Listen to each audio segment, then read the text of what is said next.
yang diselenggarakan oleh Universitas Harapan Bangsa kerjasama dengan Forkom LPPM Provinsi Jawa Tengah. Mudah-mudahan kegiatan ini bermanfaat bagi pengembangan ilmu pengetahuan, teknologi, dan dengan sendirinya dengan hilirisasinya, termasuk di dalamnya jurnal, buku, dan sebagainya. Bu Bapak yang saya hormati, pada kesempatan ini saya menyampaikan terima kasih yang sebesar-besarnya dan setulus-tulusnya kepada Ibu Rektor Universitas Harapan Bangsa yang telah berkenan memfasilitasi kami dari Forkom untuk menyelenggarakan kegiatan ini. Mudah-mudahan Ibu selalu diberi kesehatan dan fasilitasinya ini lebih nanti bisa bermanfaat bagi kita semua, mempunyai nilai lebih dan bermanfaat bagi kita semua. Sami-sami, kami juga terima kasih, Pak. Oke, terima kasih. Yang berikutnya kepada Kepala LL Dikti, Prof. Jen. Terima kasih Prof. Jen, yang luar biasa setiap kali event kegiatan LL forum ya, forum LPPM Jawa Tengah ini, beliau pasti sesibuk apapun bisa hadir, bisa rawuh dan memberikan semangat yang luar biasa kepada para ketua LPPM dan kepada para peneliti dan pengabdi untuk mencapai hasil penelitian yang sebaik-baiknya untuk kejayaan bangsa dan negara kita. Yang berikutnya kepada teman-teman pengurus Forkom LPPM Provinsi Jawa Tengah beserta anggotanya yang dengan keikhlasannya melaksanakan program-program dan mau berbagi ilmu, teknologi dalam forum LPPM ini. Mudah-mudahan Ibu Bapak selalu mendapatkan kesehatan dan mendapatkan berkah serta dinilai ibadah di hadapan Allah Subhanahu wa taala. Serta para peserta seminar, ya, saya juga menyampaikan terima kasih. Ini luar biasa Ibu Bu Rektor. Ini Universitas Harapan Bangsa, pesertanya cukup banyak ya, 515. Dan sebagai peserta yang mengirimkan naskah mencapai 200-an lebih. Luar biasa, tepuk tangan untuk teman-teman di Universitas Harapan Bangsa. Mudah-mudahan nanti di tempat-tempat yang lain juga demikian. Bu Bapak yang saya hormati, program kerja LPPM tahun 2021 ini sudah hampir 100%. Hanya tinggal beberapa program yang diamanahkan kepada beberapa LPPM yang belum terlaksana, bukan karena apa-apa, bukan karena malas, tetapi karena situasi yang memang belum memungkinkan. Mudah-mudahan karena ini levelnya di Jawa Tengah sudah banyak yang level 2 untuk pandemi COVID-19 ini, mudah-mudahan nanti bulan November, Desember semua program bisa terselesaikan, ya. Terutama dari Universitas Tikubang, ya, nanti dari Universitas Tikubang Semarang, dari Universitas Muhammadiyah Purwokerto, dan nanti akan ditutup dari Universitas Semarang, ya. Kita akan kunjungan kerja untuk mencari best practice di perguruan tinggi lain, di LPPM lain, di DKI dan di Jawa Barat. Mudah-mudahan nanti sudah levelnya sudah 1 ataupun 0 ya. Jadi harapan kita seperti itu. Ibu Bapak yang saya hormati, tadi sudah disampaikan oleh Ibu Rektor. Saya melihat putaran videonya, Universitas Harapan Bangsa menjadi Center of Excellence ya di dalam pengembangan ilmu pengetahuan dan teknologi. Nah, ini yang kita cita-citakan ke depan, ya, masing-masing perguruan tinggi, masing-masing LPPM mempunyai keunggulan-keunggulan yang nantinya bisa menjadi klaster, ya, klaster penelitian dan pengabdian kepada masyarakat beserta hilirisasinya. Sehingga nanti misalkan di Purwokerto Universitas Harapan Bangsa, keunggulannya apa di sana? Misalnya kesehatannya misalnya. Nanti beberapa perguruan tinggi yang ada bisa melakukan penelitian bersama di Purwokerto yang dipimpin oleh Universitas Harapan Bangsa. Atau mungkin nanti di wilayah Kedu, Universitas Muhammadiyah, atau mungkin di Colotigo, Universitas Kristen Satya Wacana, dan seterusnya. Harapan kami ke depan seperti itu. Ibu Bapak yang saya hormati, untuk jurnal ini masih ada masalah ini, Prof. Zen, ya nanti mungkin bisa dibantu. Akreditasi jurnal kelihatannya di pusat masih belum sesuai dengan harapan kita. Ya kami punya jurnal sekitar 40 jurnal, tapi yang kemarin mengajukan beberapa puluh ternyata belum sempat dilihat. Mudah-mudahan ini dengan edaran yang terbaru, ya secepatnya bisa diakreditasi sehingga harapan kita jurnal-jurnal yang ada di Jawa Tengah minimal ya bisa masuk ke Sinta. Syukur-syukur Sinta 2 dan Sinta 1. Sehingga kita kalau ingin naik ke Java lektor kepala tidak terlalu sulit untuk menulis jurnal di Jawa Tengah. Dan jurnal-jurnal internasional mulai banyak tumbuh di Provinsi Jawa Tengah. Ibu Bapak yang saya hormati, pada kesempatan ini kami dari Forkom LPPM Provinsi Jawa Tengah mohon maaf ya apabila dalam kegiatan ini kami teman-teman sering mengganggu dari Ibu LPPM Bu Esti ya Bu Estika dari Universitas Harapan Bangsa sering kontak-kontak, untuk itu kami mohon maaf. Hal ini bukan karena apa-apa tetapi karena keinginan kami supaya kegiatan ini bisa sukses dengan baik. Dan kepada Bapak LLDT, ya Pak Prof. Zen, kami sampaikan terima kasih dan permohonan maaf sekali lagi. Setiap saat kami harus ngerepoti, padahal kesibukan beliau luar biasa. Hari ini beliau ada beberapa kesibukan, ya sehingga beliau menyempatkan ini. Untuk itu kami menyampaikan terima kasih yang sebesar-besarnya. Pada teman-teman LPPM yang belum iuran, mohon maaf ya, kegiatan ini adalah iuran bareng ya. Selain dibantu oleh universitas-universitas, tapi kita juga ada iuran. Alhamdulillah sudah 126 anggota yang sudah iur. Nah, terima kasih saya sampaikan pada yang belum iur, monggo. Karena iurannya ini sangat murah. Hanya sekitar Rp1.750 per hari. Ya. Per hari hanya Rp1.175. Itu dengan bayar parkir sepeda motor sama ya.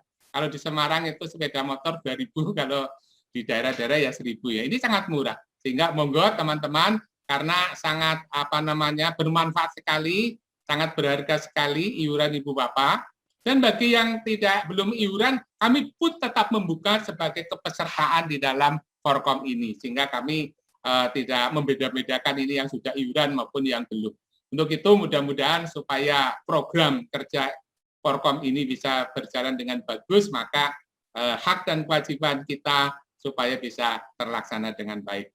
Demikian dari kami, lebih kurangnya mohon maaf. Billahi taufiq wal hidayah. Wassalamualaikum warahmatullahi wabarakatuh. Waalaikumsalam warahmatullahi wabarakatuh. Terima kasih Bapak Widodo atas sambutan yang diberikan. Selanjutnya sambutan ketiga dari Kepala LLDT Wilayah 6 Provinsi Jawa Tengah kepada yang terhormat Profesor Dr. Insinyur Muhammad Zainur Hidayah. Waktu dan layak kami persilahkan. Selamat pagi Mas Barlian Kristanto. Selamat pagi. Selalu berkenan mendampingi saya dalam acara mewakili UHB. Yang terhormat Ibu Dr. Pramesti Dewi, Rektor Universitas Harapan Bangsa. Ini ya, saya bahagia karena Ibu tersenyum dari tadi, bahagia karena pesertanya banyak, bahagia karena betul-betul UHB ini tidak hanya menjadi harapan bangsa, tetapi menjadi harapan para dosen dan para mahasiswa. Saya izinkan saya mengucapkan selamat ya Ibu dan terima kasih untuk telah berkenan menjadi host dengan senyuman yang ramah. Dengan ini MC-nya Pak Barlian ini sudah kedua kali ya Pak Barlian ya. Alhamdulillah. Ya Pak. Yang terhormat para ketua LPPM mulai dari Komandan Batalion Bapak Suwarno, Ini beliau, Masya Allah, perjuangan yang selalu memangku para dosen dan para LPPM sehingga giat sepanjang tahun. Sekali lagi matur nuwun Pak Warno. Yang terhormat Bapak Ibu Ketua LPPM tadi Bu Esti yang juga sering saya repotin. Ini baru kali ini Kepala Dikti pagi-pagi telepon membangunkan untuk meminta jadwal. Dan Bapak dan Ibu para peserta, especially I would like to thanks for Dr. S. Rajikumar for being present in this national seminar of Indonesian University.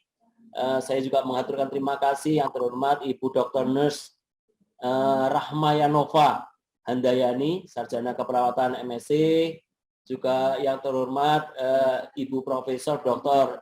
Siti Nurmaini MT dari Universitas Sriwijaya. Ini Sriwijaya kan juga menjadi bagian daripada harapan bangsa dari wilayah Barat, begitu ya. Yang terhormat sahabat saya Bapak Dr. Mujisetyo STMT dari Universitas Muhammadiyah Magelang. Ini kebetulan yang kagungan jurnal yang sudah implementasinya tinggi. Serta Bapak dan Ibu para hadirin yang hadir baik secara luring maupun daring. Assalamualaikum warahmatullahi wabarakatuh. Innalhamdulillah, subhanallah walhamdulillah wala haula wala quwata illa billah. Allahumma sholli ala sayyidina Muhammad wa ala sayyidina Muhammad amma ba'd. Bapak dan Ibu, izinkanlah saya mengaturkan ucapan terima kasih dengan bersama-sama memanjatkan puji dan syukur kehadirat Allah SWT, Tuhan Yang Maha Esa, yang telah melimpahkan rahman dan rahimnya sehingga kita semua diberi nikmat untuk bersilaturahmi hari ini, diiringi dengan sholawat dan salam kepada junjungan kita, Nabi besar, Nabi agung, Nabi Muhammad SAW beserta para sahabat dan keluarga yang insya Allah sahabatnya mengiring kita hingga yaumil akhir. Mohon izin apakah panitia bisa men-share layar saya? Terima kasih. Next, please. Ya, Bapak dan Ibu, hari ini Lembaga Layanan Dikti 6 Jawa Tengah mengaturkan terima kasih kepada Forkom LPPM, kepada para ketua LPPM, dan khususon kepada Ibu Rektor UHB beserta jajaran yang telah berkenan memfasilitasi dan menjadi tuan rumah Seminar Nasional Penelitian dan Pengabdian kepada Masyarakat dengan tema pentingnya publikasi ilmiah di pendidikan tinggi. Next. Bapak dan Ibu, saya tidak perlu cerita lagi. Ini loh, menjadi dosen itu tumpuan peraturannya banyak sekali. Jadi Pak Barlian, mohon izin ya, namanya dosen. Jadi honoris sadus nih gaweane jejeran sen-senan gitu ya. Bisa aja. Next. Nah, Bapak dan Ibu perlu ketahui inilah program prioritas dari LLDikti Jawa Tengah tahun 2021. Jadi Bu Rektor, izinkan pada kesempatan ini saya menyampaikan laporan bahwa jumlah staf pengajar yang ada di Jawa Tengah itu 9.000 orang itu. Tepatnya 8.912. Nah, saat ini kami dari coding pertama yang berhasil mengentaskan baru 1.900 staf pengajar punya jabatan asisten ahli, 480 lektor, 132 lektor kepala, dan guru besar baru 105. Jadi Ibu kalau dijumlahkan baru kurang lebih 29%. Yang lainnya semuanya masih dengan zona nyaman, tidak berstatus jabatan fungsional. Ini termasuk kelompok orang-orang yang sabar didahului oleh teman-temannya yang lain gitu ya. Nah, ya kadang-kadang kita kan harus banyak berdoa ya. Nah, Bu Rektor, Pak Suwarno, Mas Balian, Bapak dan Ibu sekalian, kesuksesan kami tahun ini memang belum mencapai tahapan yang diinginkan. Tetapi kami tidak akan bertumpu tangan. Kami nanti akan melangkah secara paralel. Pada tahun 2022 nanti, saya juga termasuk tadi ke Pak Warno, Bapak dan Ibu pada seminar kali ini melalui Forkom, monggo bentuklah klaster dan mulai pilihlah majalah unggulan dari satu universitas sesuai dengan rumpun ilmu yang akan kami dampingi di tahun 2022. Ya, jadi kami dampingi Bu, bukan kami sosialisasi, kami dampingi. Nah, nanti mohon kerelaan hati, jurnal yang sudah terpilih dari seleksi kami akan terbit secara rutin dengan komposisi 40-60. Kepada Bu Rektor nanti pilihan saya berikan. Misalkan UHB berkonsentrasi di bidang kesehatan. Oke, mitra kerjanya siapa saja? Ada UMP, ada ITMB, ada Gombong, ada Purworejo, monggo. Sehingga penerbitan itu ada 10 artikel, 4 dari staf pengajar UHB, dan 6 dari perguruan tinggi yang lain. Saya mohon berkenan Bu Rektor untuk menunjuk siapa staf pengajar itu, agar nanti kami dampingi penelitiannya sekaligus publikasinya, dan karenanya dalam 1 tahun bisa meningkatkan akreditasi daripada jurnal tersebut. Yang pada akhirnya nanti bisa meningkatkan jabatan fungsional, dan pada akhirnya lagi di tahun 2023 bisa ikut serdos. Gitu ya. Ini penting, Bu. Ini jadi saya membuat tidur yang tidak nyenyak betul ini. Teman-teman itu, sementara saya dengan bahagianya menikmati serdos guru besar, teman-teman yang lain ada yang penuh dengan penantian tanpa kegiatan menunggu kapan itu hadir. Jadi ini harus ada langkah. Jadi Bapak dan Ibu, prioritas pertama dari sumber daya manusia adalah jabatan fungsional, kemudian publikasi dan sertifikasi. Yang kedua, Bapak dan Ibu, adalah dengan adanya jurnal ini maka meningkatkan angka citasi. Ini target nomor 2. Dengan angka citasi itu, kita akan meningkatkan angka partisipasi mahasiswa dan alumni tracer untuk sistem penjaminan mutu internal. Nah, bila sistem penjaminan mutu internal ini bisa dijalankan, maka tahun 2022 saya mulai tersenyum, Bu. Akreditasi 9 butir mudah-mudahan dapat ditopang dengan data dari LL-Dikti dan PD-Dikti, baik untuk pendidikan akademik maupun vokasi. Nah, yang keempat ini bukan berarti ditempatkan, ya Bu, ini prioritas. Jadi penelitian dan pengabdian masyarakat, saya mohon, sekarang ini masih semuanya egosentris, university sentris, higher education sentris, semuanya penelitian ada di bawah payungnya rektor, tidak mau bekerja sama dengan luar, tidak mau bekerja sama dengan para praktisi, gitu ya. Jadi ini wawasan kebangsaannya ada di mana? Nah, nanti jangan kaget, mungkin sekitar Desember atau Januari kami akan mulai membentuk kelompok-kelompok peneliti antar perguruan tinggi yang bisa mengusulkan penelitian kerjasama perguruan tinggi. Ya, Bapak dan Ibu, Bu Rektor ini nanti saya dibantu ya, Bu. Jadi saya butuh para rektor yang punya semangat tinggi. Saya juga bersedia turun ke lapangan. Kon nginep ning gone UHB seminggu ra apa-apa wis. Tak lakoni, sing penting pokoknya ada peneliti yang bisa proposalnya masuk. Ya, ini penting, betul-betul penting. Jadi mudah-mudahan dengan program-program ini semua teman-teman LPPM sangat tahu bahwa kami sangat serius. We are going on the field. Ya, kita down to earth. Kita membumi, kita sampai ke grassroots, gitu ya. Jadi jangan takut kalau Pak Zen turun itu malah ngregoni mboten. Ya, tidak. Next. Nah, Bapak dan Ibu, inilah indikator yang harus kita capai. Bapak dan Ibu tahu, Bu Rektor sangat paham bahwa dari ini semua nanti akan lahir 24 program dari turunan 8 program MPKM sekaligus pendanaan dari pemerintah. Next. Dan saya selalu bilang, Bapak dan Ibu, kita itu semuanya gratis. Ya, gratis, tis. Kalau di Purwokerto itu tisnya itu tis, artisnya kedinginannya antara Kali Gua dan Batu Raden. Gitu ya. Jadi, Bu Rektor, jangan kaget ya, istri saya orang Bumiayu, keluarga dari Purwokerto, begitu ya. Kena ketemu tangga dewek, ya ngomongin ngapa-ngapa, dopok-dopok sidik, orang ngapa-ngapa, gitu ya. Kira-kira gitulah. Next. Nah, terakhir, seperti biasa, sebuah puisi, mudah-mudahan berkenan. Terima kasih ke UHB, terima kasih ke Forkom, terima kasih Ketua LPPM. Untaian melati penanda suci, harumkan asa pandang pertiwi, bangkitkan gemuruh satukan visi, purna wacana terbitkan publikasi. Cakep. Pelantun pagi sapa Pak Tani. Kok nggak ada tepuk tangan dan bilangnya cakep ya? Cakep, Prof. Cakep. Cakep. Aduh, ini Dikti ini penuh harap ya. Bikin puisinya susah kok nggak ada tepuk tangan. Melantun pagi sapa Pak Tani. Taburkan benih, turunkan padi. Terima kasih. Rajutkan pikir dalam inovasi, asumkan buah teknologi. Cakep. Fokus sinar, korbankan mentari. Lapang Cakep. tangan, temukan misi. Paguyuban tempat insan sejati. Jalankan tekad untuk mengabdi. Ayo Pak Ketua Forkom LPPM, judulnya apa Pak? Jadi Bapak dan Ibu kalau dijumpai puisi itu huruf depannya adalah judulnya adalah UHB Purwokerto, Mitra Forkom LPPM Jawa Tengah.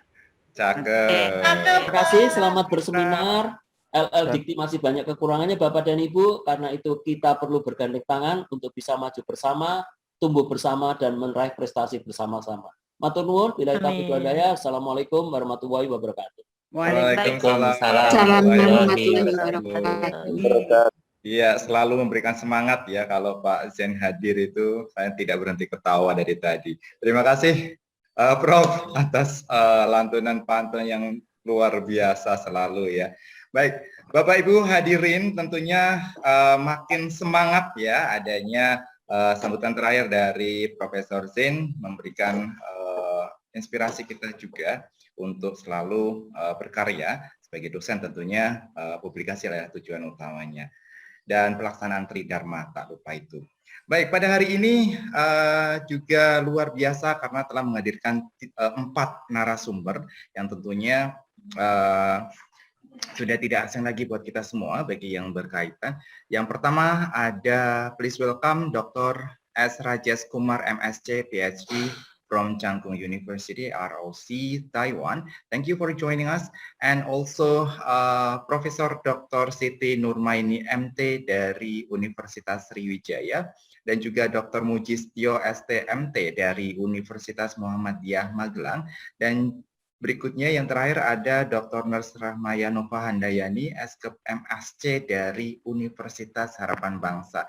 Thank you for joining us, the distinguished speakers for today's national seminars, and allow me to make sure whether they are in this Zoom. Dan perlu kami sampaikan juga bahwasanya acara ini disiarkan secara langsung pada kanal YouTube Universitas Harapan Bangsa. Jadi buat para peserta juga Bapak Ibu yang mengikuti melalui kanal YouTube tidak perlu khawatir, bisa berpartisipasi juga nanti dalam forum diskusi ya, tanya jawab pada seminar 1 dan 2. Baik, halo Dr. Rajesh Kumar. Hello, Panita. Oh, thank you very much for introducing me. Well, it's honor for us. Yeah. Thank you. First of all, very good morning, professors and students. And before going to my lecturer, I want to give special thanks to Dr. Pramesh Devi and Dr. Maddy for inviting me in this national seminar.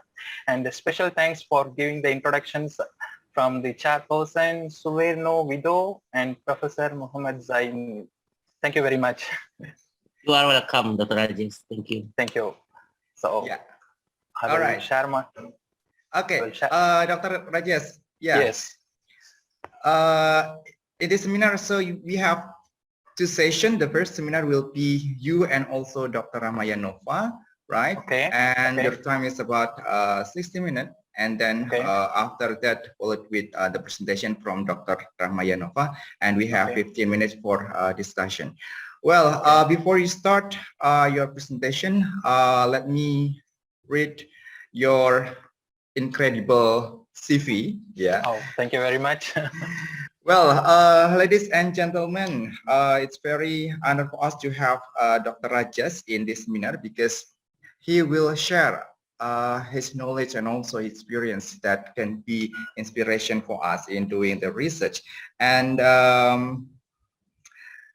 he is very committed and through innovative ideas to develop the new skills daily and face any technology challenges which offer a better platform to work for the company or institutions, welfare and individual development. This is what we call his patience. And he also very active as the reviewer in what is that? Reputable journal, yes, like Elsevier, Wiley, and also IOP. And a lot of grants granted by him, yeah, for the current outstanding award is the best reviewer in 2020 in nanotechnology. And then he also a lecturer in a postdoctoral researcher in Department of Chemical and Materials Engineering, Changgung University, Taiwan. Well, without further ado, so please welcome Dr. S. Rajesh Kumar, MSc, PhD. Okay, Okay. the time Thank you, and Daniel. screens are yours, please. Okay, I will share my screen.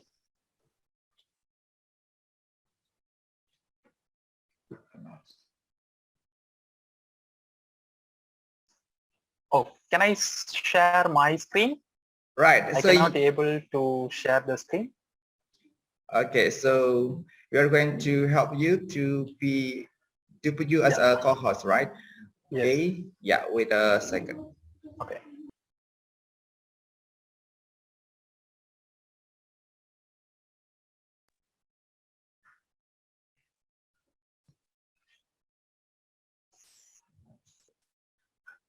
Okay. Right. So Yes, please. I You can think try. you can able to see my screen now. Yeah. Yes, I see. I see. Yes. It's okay now. Yep. Okay. Thank you very much, Manita, for giving a good introduction about me. Thank you very much. So now we will go our topic. So how we do the research and how we are going to publish our research. So the first thing is why we need research, where it will start. So it start from some places. So where one is the traditional research. That means you are interested in the research field. Therefore, you will do the research. Then next, the compulsory, your idea will start during your studies like undergraduate, masters, or the PhD, or postdoc, or the scientist. So you can do the research.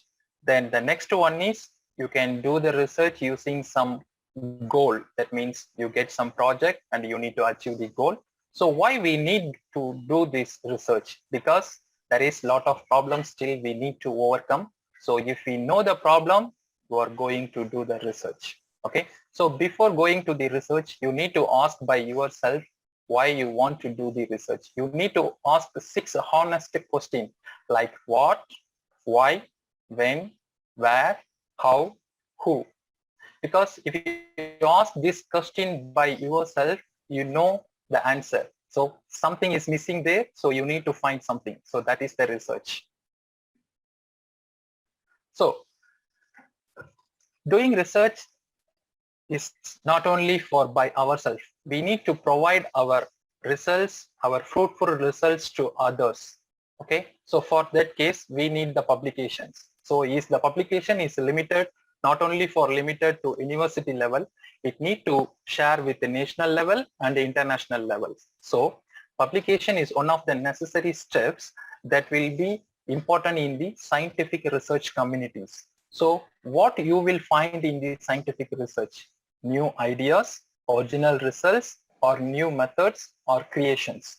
So you need to provide your creations so outside the world, that means internationally, then only it will be useful for other peoples. So why we need to do this research? Before doing this research, we need to do the complete review and literature survey. So then only it will help to get the concept and the idea. So before doing research, you need to think, do not report if your work is not scientifically interested, or if your work is out of dated or duplicated with other publication works, don't do that publications. So before publication, you need a strong manuscript to present your contribution to the scientific community.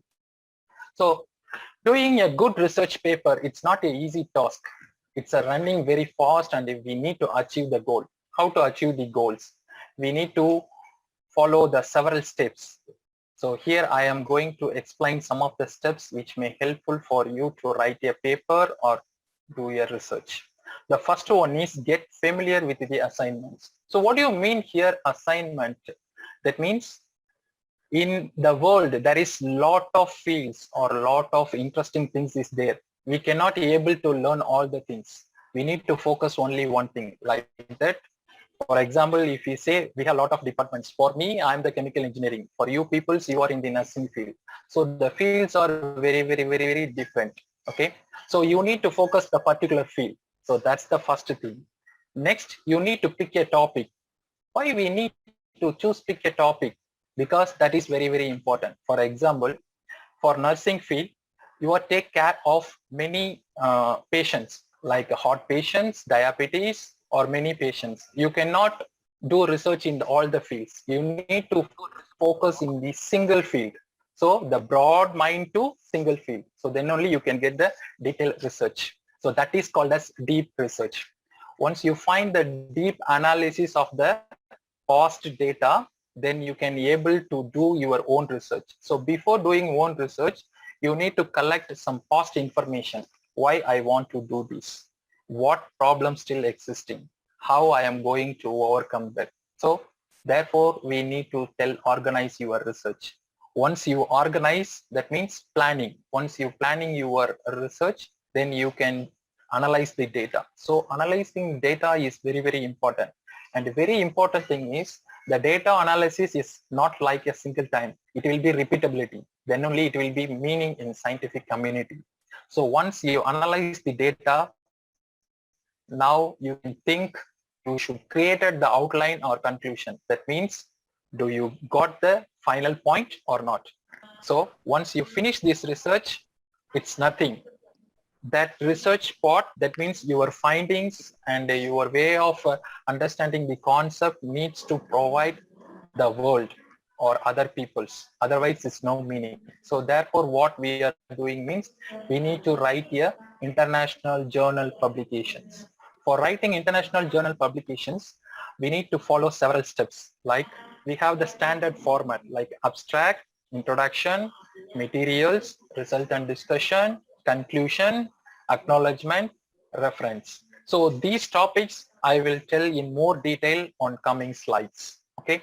Once you finish this paper, very important thing, you need to edit the content.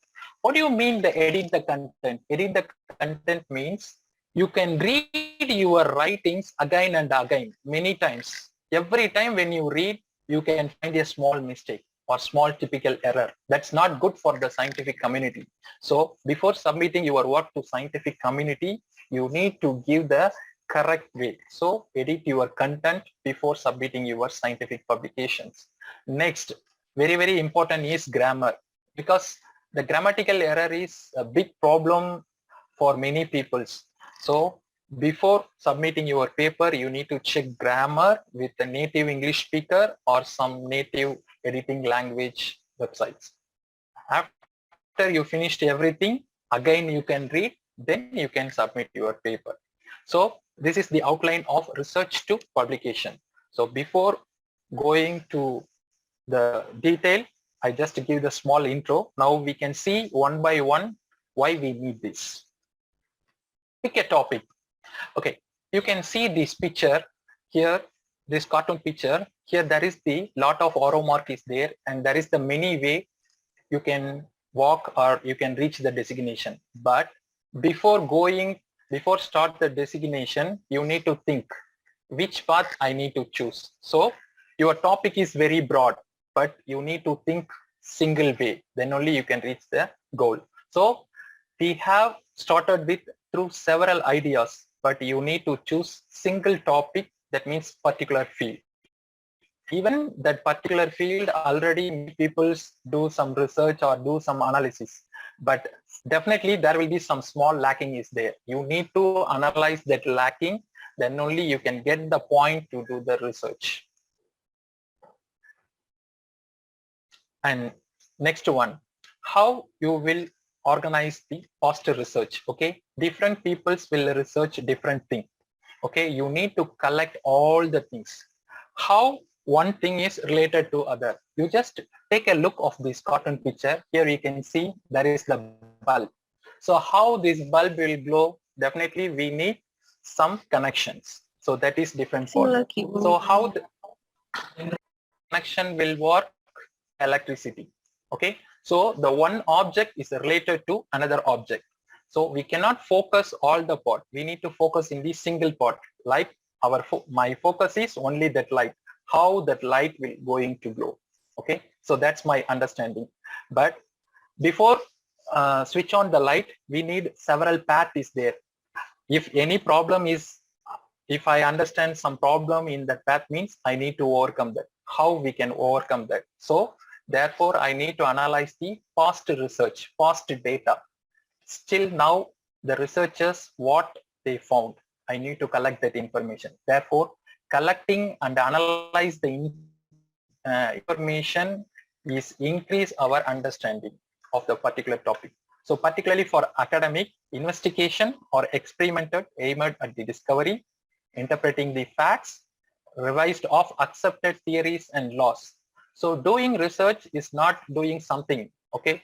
Before doing, we need to follow the accepted theories or accepted laws from the major scientists or major research workers.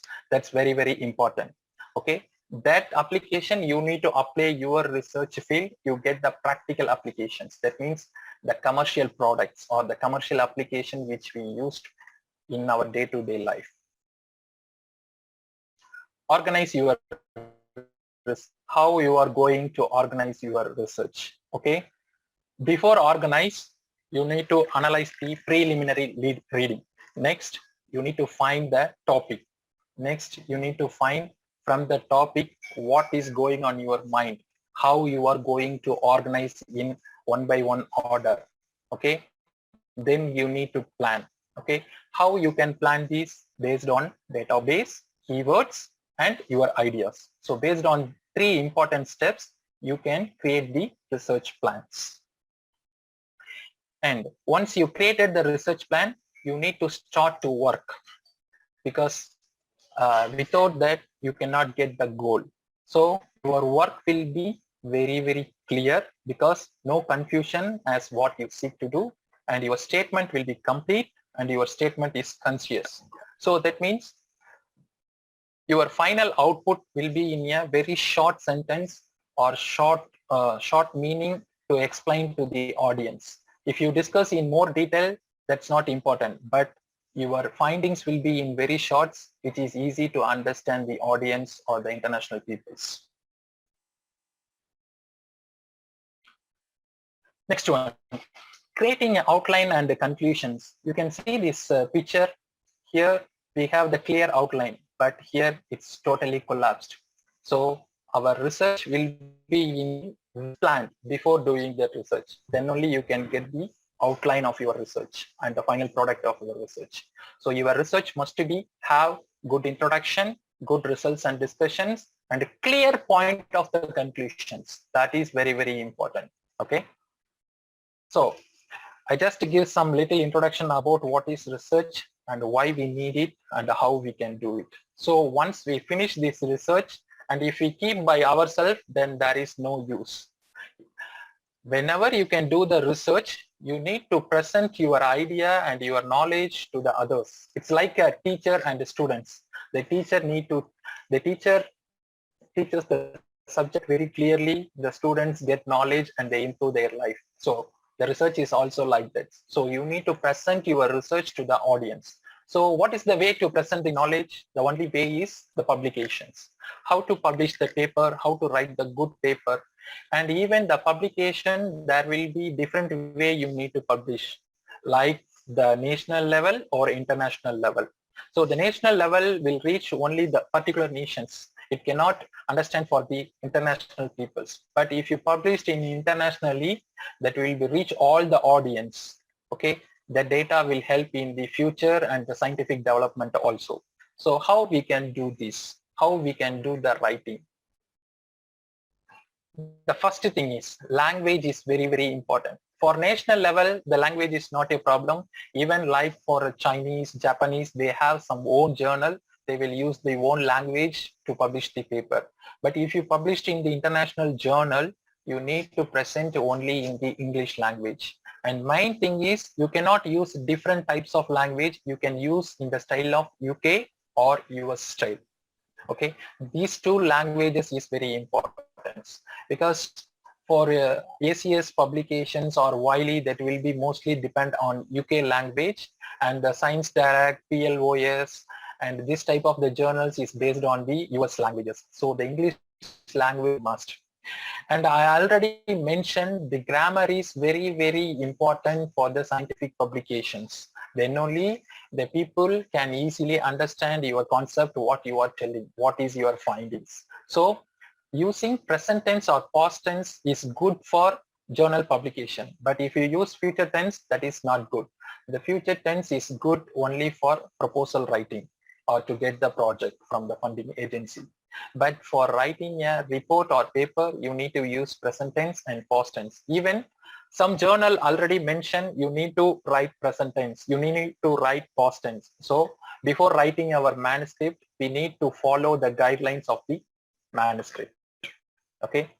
And the third one is simple and direct writing. Clear and concise. Why we need clear and concise? Because we have the limit. For example, if I can give my research finding in 1 page, means you peoples you peoples are easily read. But if I give my research findings in 100 pages or 200 pages, you may think, or you need some time.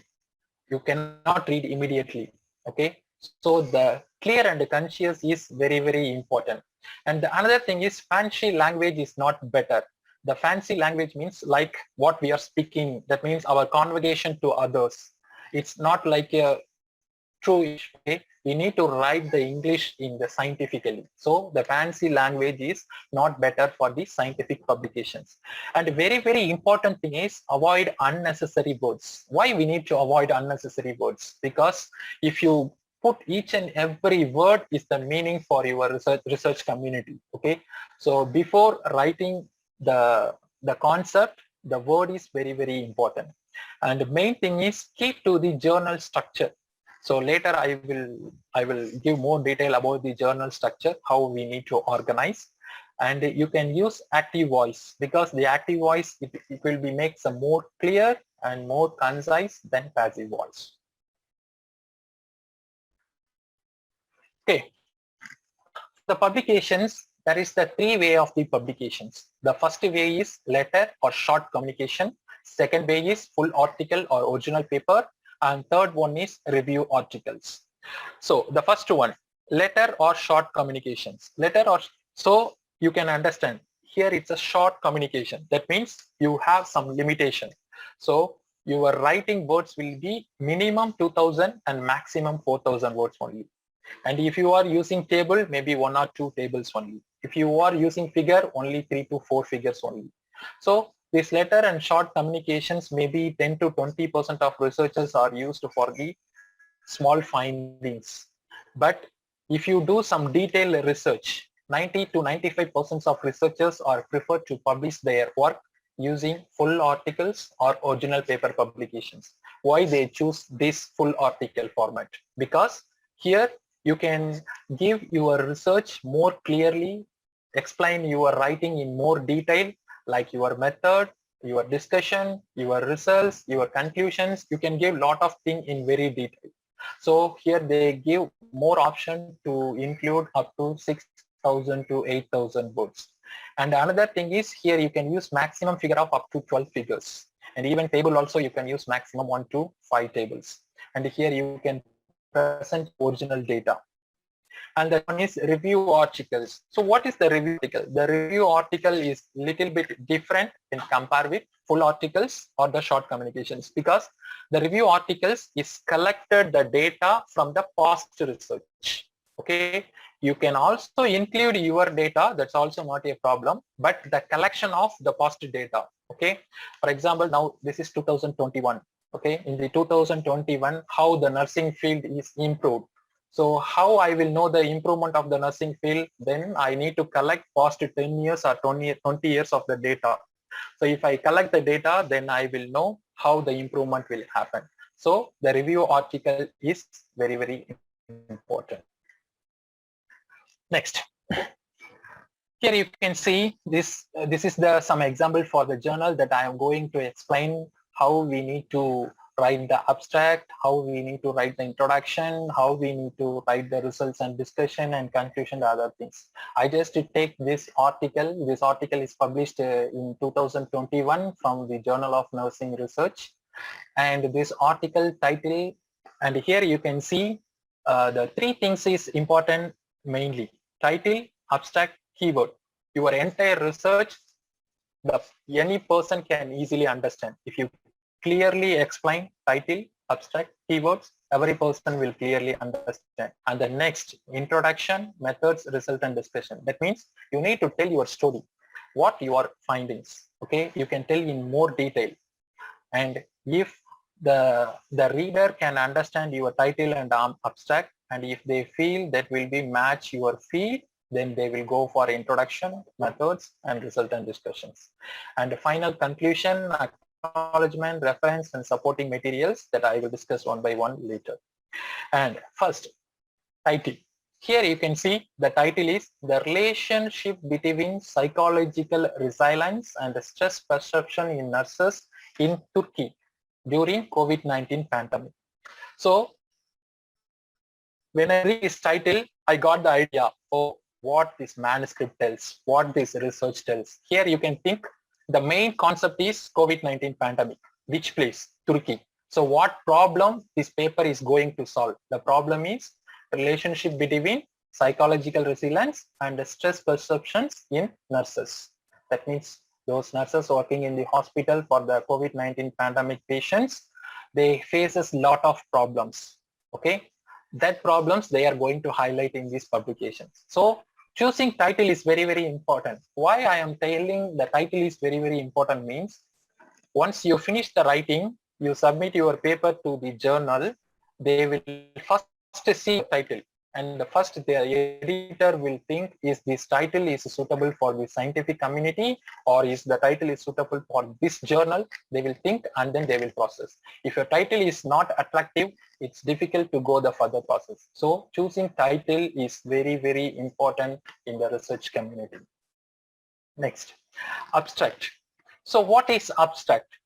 So the abstract means is the short and self-contained and powerful summary of your articles. That means why you started this research work, how you did this research work, what are the results you found, and what is your conclusions. That's very important. How many words your abstract will be? Your abstract will be minimum 100 words to 250 words.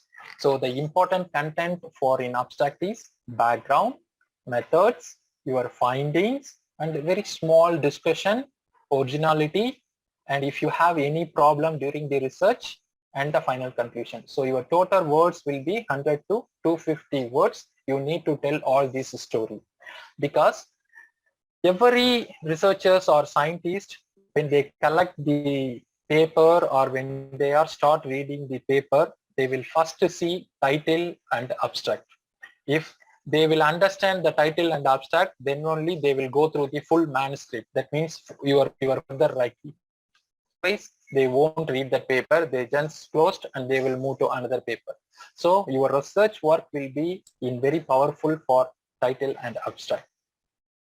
So before writing that, you need to give clear what you did, why you did, okay, and what are the major methods or any new methods, and what is your findings and conclusion. You need to give in more details.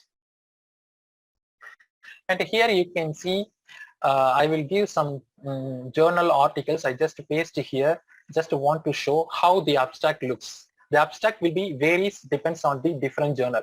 If you take Journal of Nursing Research, here you can see in the abstract, they mention small outline of background, purpose, small outline of methods, results, and conclusion. Everything in very short form. The detailed discussion, if you want, you need to further reading the paper. That means in depth, if you read all the content, you can get all the knowledge. But if you see here, Journal of Professional Nursing, here the abstract is limited for just 150 to 200 words. And here they didn't give subtitle. They just all the content combined together as a single paragraph. So this type of abstract vary, this depends on the journal. All journal not have the similar format. Every journal have different formats. So you need to find which journal you want to choose, how you are going to write. That will be depends on the journals. Next, introduction. So how we write the introduction? So before writing the introduction, you already chooses the topic, right? I already told I can explain using that paper. That paper discuss about COVID-19. So you need to discuss about COVID-19 history, how this will be infected to others, and what the problem exhibited, and what still is there, and how we are going to solve this. So you need to ask why you need to do this study. Okay. Then you need to analyze the background. Okay. Then you need to put the rationale, and then you focus. These problems are still existing, therefore I am going to do this work.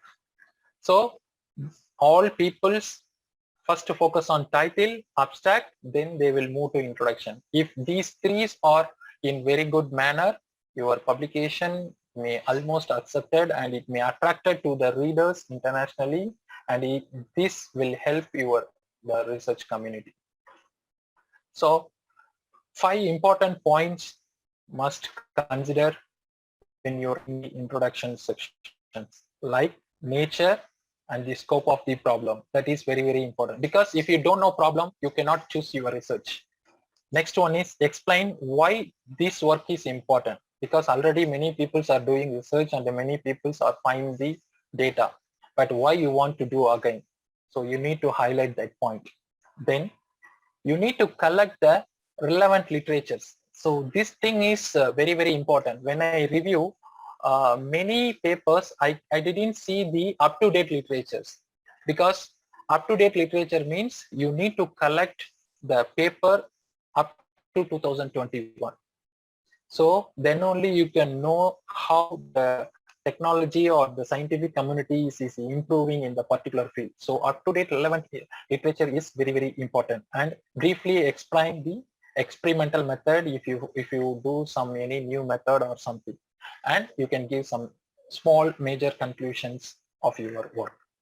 So once you finish the introduction, I just to show the example using that paper. You can see in that paper the title is important for COVID-19 pandemic. So how we can write the introduction? So first we need to tell origin of COVID-19 and how this COVID-19 spread to other countries. Okay, and what are the symptoms is there? What are the light symptoms and what are the serious symptoms that we need to explain. Next one, compared to doctors, now nurses are saving, that means take care the COVID-19 person 24/7, right? So they put a lot of efforts to take care of the persons. So definitely the nurses also have the most stresses. So what stresses they have? What about the other countries? Okay, how the Turkey is facing the problem? How the Turkey country going to organize this problem? Okay, what I need to do this research. Like that, you need to create the introduction section. Next, you need to do the experiment. Once you finish the introduction, you can write the experiment. How you did the experiment? Okay, your study design. What sort of the study am I doing? And the population, that means who are in the study, who are going to execute it, settings, measurements, and the final analysis. Okay, say how you did the work and what you used to do. Most of this section you need to write in the past tense, because this experiment is your idea and you already finished this. If you finished, you need to explain this in past tense when you write in the paper.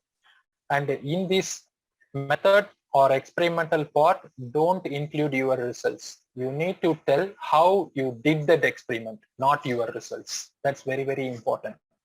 And show your method section to college, or you can discuss with your college.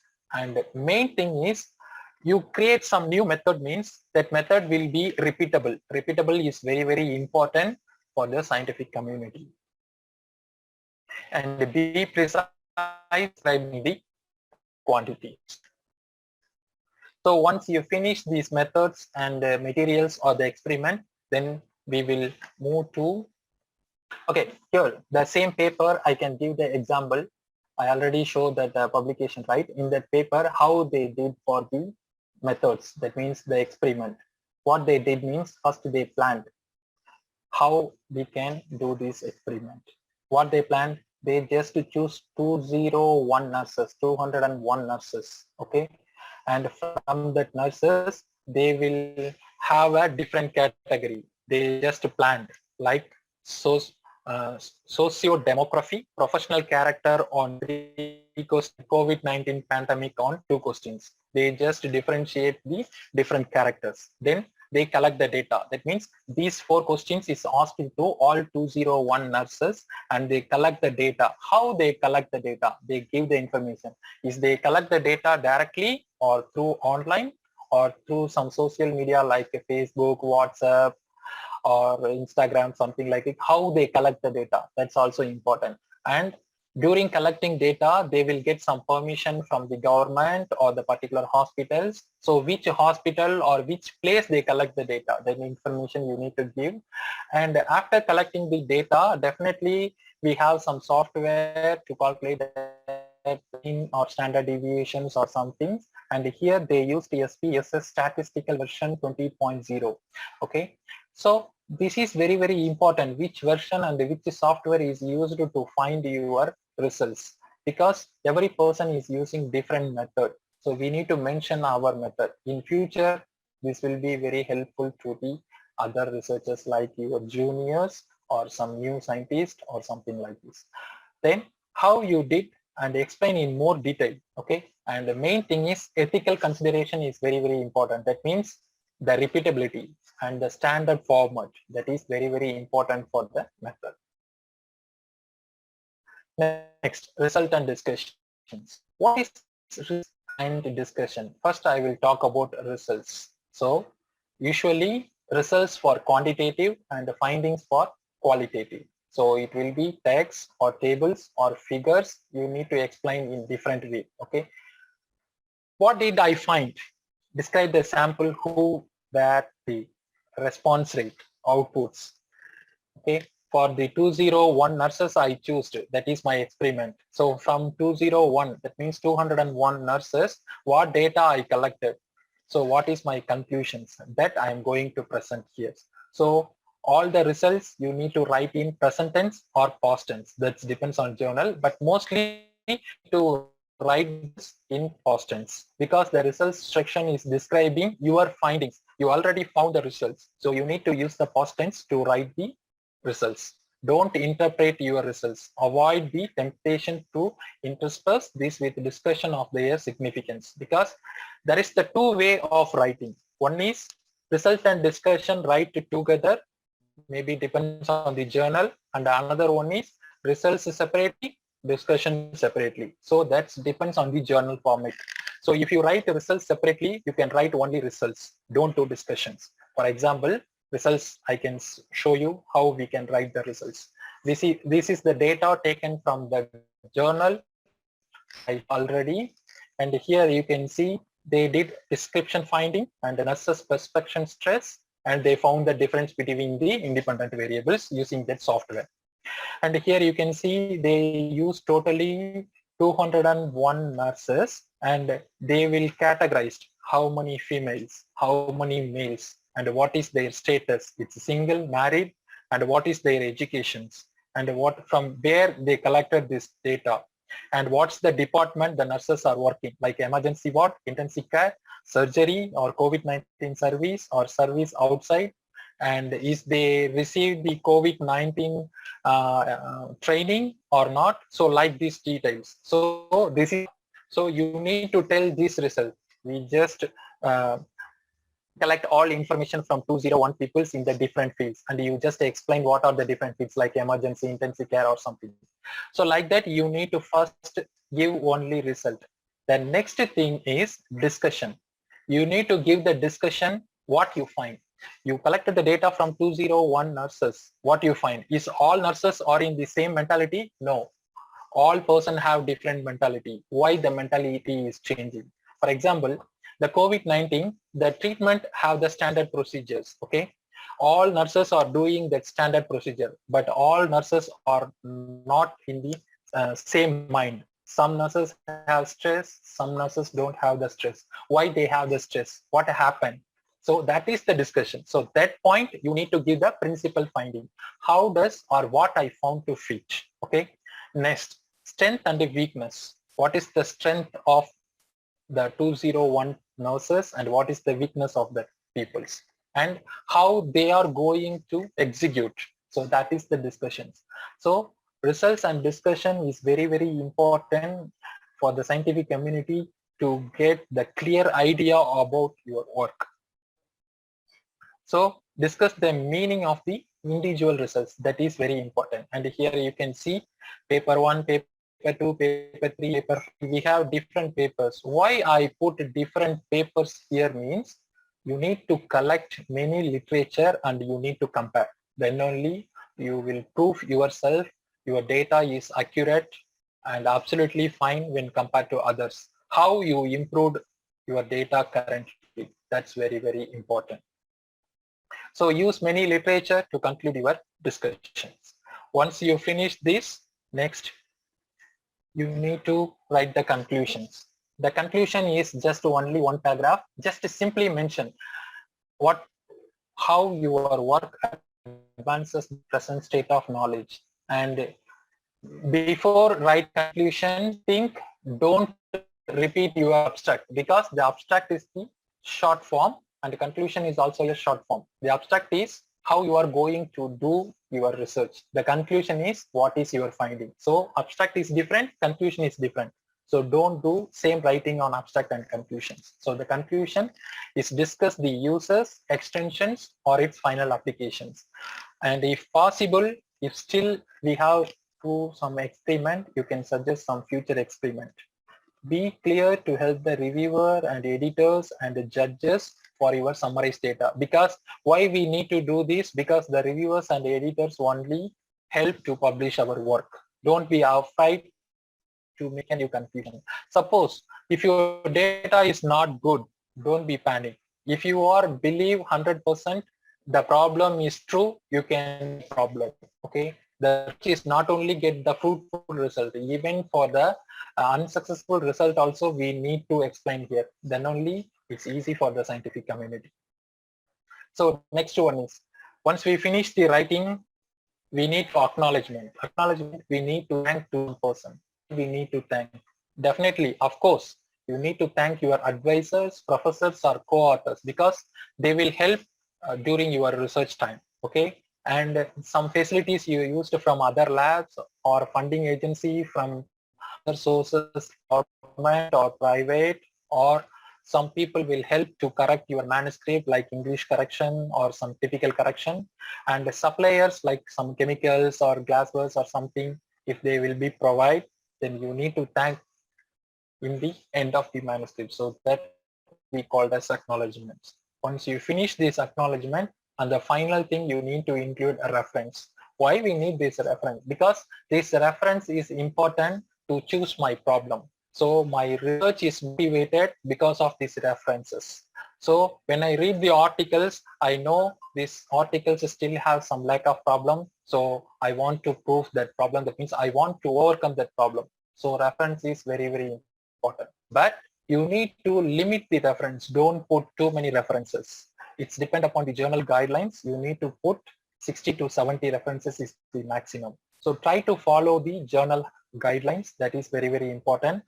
And another thing is avoid excessive self-citation. Self-citation means, for example, if I am publishing, I already published 20 to 30 papers. Okay. When I write the paper, if I include all my paper as a citation, that is not good. That's even not good and not reasonable. So you need to compare other persons. Okay, then only you can get some new idea. So avoid self-citation, not only for self-citation, even avoid self-citation from same region or same.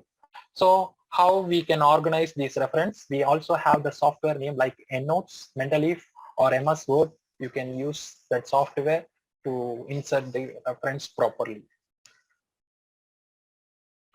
And finally, your writing is now finished. So how your writing will be?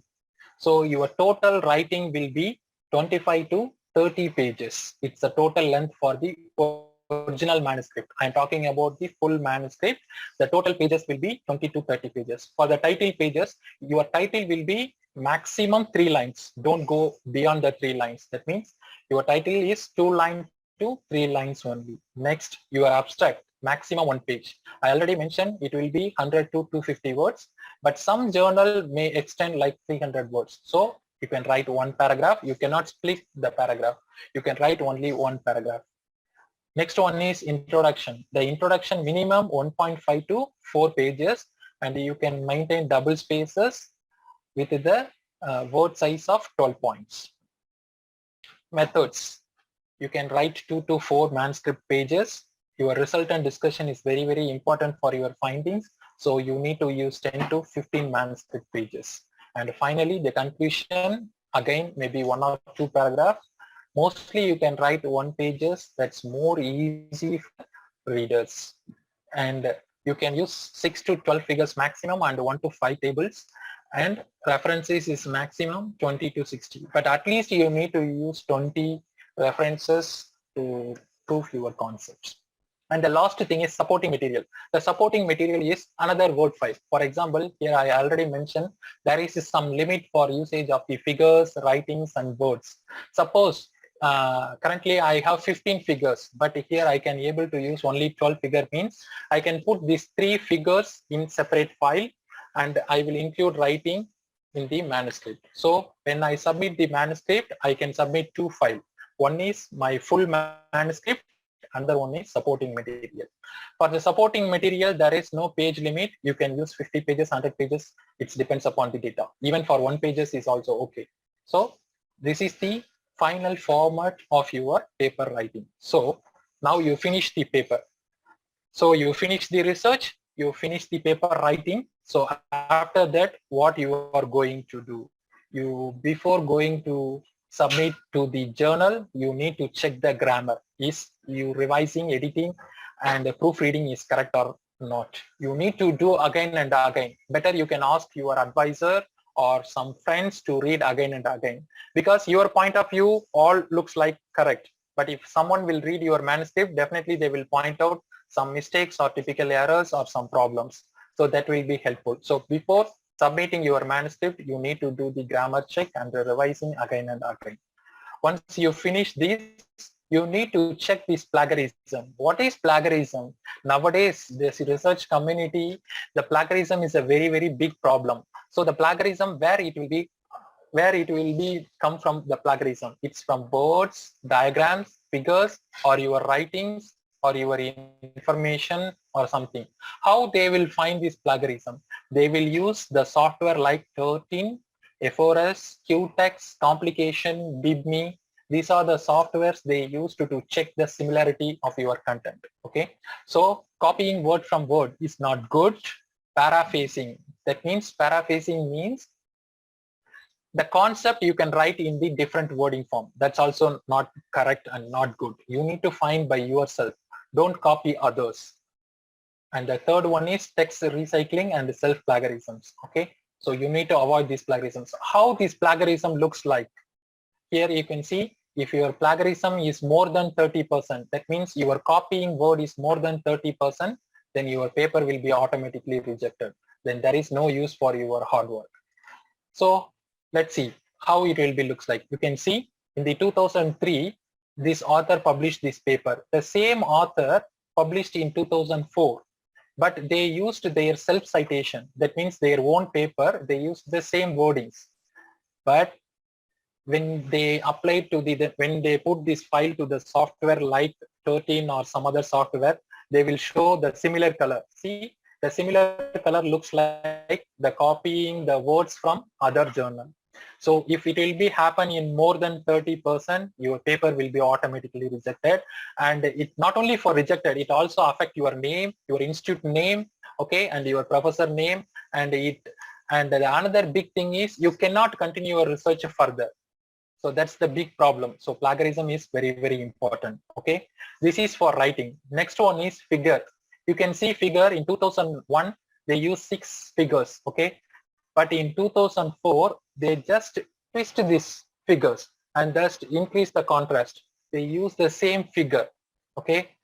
But all people cannot read this 2001 and the 2004 paper, okay? But if you put in the software, that software will say this figure is already saved. If they found like this, again our carrier will going to loss. So figure manipulation is also totally wrong. And once you published this data and later, for example, this year you published, after 10 years, if someone will find your data is copying from other journal or other things, they simply wrote retracted, they mentioned. And the big problem is you cannot remove this problem from online. Okay, whenever the downloading the paper, the retracted word is there. Retracted means you copied the other person concepts or words or something. Okay, you cannot remove from the online. So that is very, very big problem. So before writing, my suggestion is try to use your own words to write the scientific publication, because this paper is not going to use only for your university or yourself. This is going to read in internationally, and a lot of people is going to find this. So plagiarism is very, very important. Don't copy other words or other figures. You need to write by yourself. That's very, very important. Once everything is finished, now you already 50% of your goal is achieved. Next thing is publication. The publication is a very big process. How we can achieve this? If your data and if you are very confident, then you can start. So how you can start? You need to select the journal. How you need to select the journal? Because if your work is readability and it is clear, originality, why it was written, readability, or the conclusion, that means your research finding is valid, means your methodology is good. Can it be replicated? Is it honest? Then applicability, how your finding will help to the world. And your findings will be internationally valid. So that's important. If all these goals, you think your writings and your research is achieved, then you can go to your select the journal. Here I can show some lot of journals related to nursing field, and here you can see many journal is there. So, but you need to select a particular journal. You cannot submit all journals simultaneously. You need to choose only one journal during your submission. And here I mention IF. IF means impact factor. So the impact factor is very, very, very important in the scientific community, because this impact factor will tell the value of your research. Suppose if I published a paper in 79.32, that's really amazing. Our work is really very good. Okay, but if I publish in 1.08, that is good. It's not like bad, but that's also good. But compared to this one impact factor, this 79 is much, much, much, much better. So to get our publication in a high impact factor means we need to work hard. We need to give new concept and a new novelty. That's very important. Okay. And how we find the impact factor? You just go to Google and type journal citation reports. If you type this, and you can get how the impact factor is calculated. So this is the impact factor from this journal, the Lancet. Okay. If I type Lancet, they will show how the impact factor is calculated, how the impact factor is 2016, 2017, and how now. So it increased to 45 to 78 right now. And how much the citation? Because the citation means I already told literature survey. So that means you need to collect information from others. Then only you need to prove your concept. So that's important. Then another thing is the journal ranking. If you take in the medicinal, general, and the internal field, there is a lot of science field. So if you take in medicinal field, this is the top ranked journal. See, the ranking is 2. So this is very good journal. So you can also consider this. So once you achieve everything, then you need to submit your paper to the journal. Okay. Before submitting, for example, if I want to submit my work in applied nursing research, I just go to Guide for Other Lines. Based on the Guide for Other Lines, I need to prepare my manuscript. My manuscript need 5,000 words, 6,000 words, 20 pages, something like this. I need to decide. So once everything is ready, now your paper is ready to submit the journal. So the author is going to submit your manuscript to the journal, but where they will submit? They will submit to the editor. Once editor receive your material, first 60 to 80% of your manuscript is going to reject if there is no novelty. Okay, if you have very good novelty, the editor will immediately accept it, but it is very rare case. So generally the editor will assign the reviewer, and the reviewer, maybe 2 reviewers or 3 reviewers or 4 reviewers, they will invite the reviewers to review this manuscript. Once the reviewer finish, they again send back the comments, that means the problems or improvement, what you need to improve your manuscript, that comments they will send to the editor, and then again the editor will decide the paper will be workable or not. That is based on the reviewer comments. If it is not workable, they will reject. If it is workable, then they will send the revision again, they will send back to the manuscript, and you need to resubmit, and again the process will be continue. So it is a lot of process. So our novelty, conclusion, and a clear point will help the publication very fast. That's very, very important. Okay. So originality, existent knowledge, research methodology, clarity, and the theoretical and the practical implication, and the corresponding references. So these are the important things the editor and the reviewers looking for, of looking from your work. And how long it will take for the publication? Approximately the editor will take time to choose your manuscript is fine or not. Then the editor will choose the reviewer. The reviewer maybe takes 6 to 8 weeks. Once the reviewer complete, then again it will take 1 week the decisions. And finally, totally, if we calculate, one paper may publish to 1 to 4 months, or sometimes it will take 6 months also. That depends on the journal publications or journal types. So once you get the revision, yeah, it's a really very good news. Mostly if you get revision, first revision 80 to 95%, you are going to get acceptance. You are now in the publication cycle. So nearly every paper almost got one revision. Don't panic, be serious, tell what the question is asking from the reviewer. You can understand the question clearly and try to answer. Try to give your best. So once everything is finished, you can write the covering letter, and you can mention point by point how the questions are answered, how you can improve this manuscript. Every details you need to give. Once you finished, then the good news is you can get the acceptance. Okay. So mostly after first revisions, all the publication is almost accepted. Maybe some journal or something, if you are not answered well or some few questions, they will consider for the second revision. The second revision may be in minor revision, that is not major. So hope it will be accepted. So the editor-in-chief from this journal told, acceptance is not a simple words. It's like achieving a goal, like attending to the details, your research and writing. You can double check your work before sitting. You need to do this. Consider the review comments, because the reviewers is not hating you. They are helping to improve your writings or improve your knowledge. They give some key concept to you. So you need to consider the reviewer comments. And I already told English must be good as possible, because your paper is going to read internationally, and the presentation is important. Take your time for revision, acknowledgement, and a new original concept, and finally ethical rules must be obeyed, so you get accepted. Okay, once it's accepted, then it will go for the publish. Okay, that will be managed for publishing department and production department.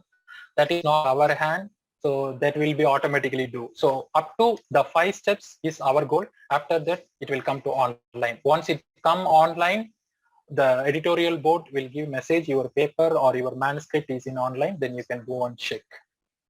If your paper is rejected, okay, is possible. Probability 40 to 90% of papers are rejected because of lack of novelty. It happens, but don't panic. Okay, you need to try and again and ask why my paper is rejected. What's the problem? How I am going to improve this? That's very important.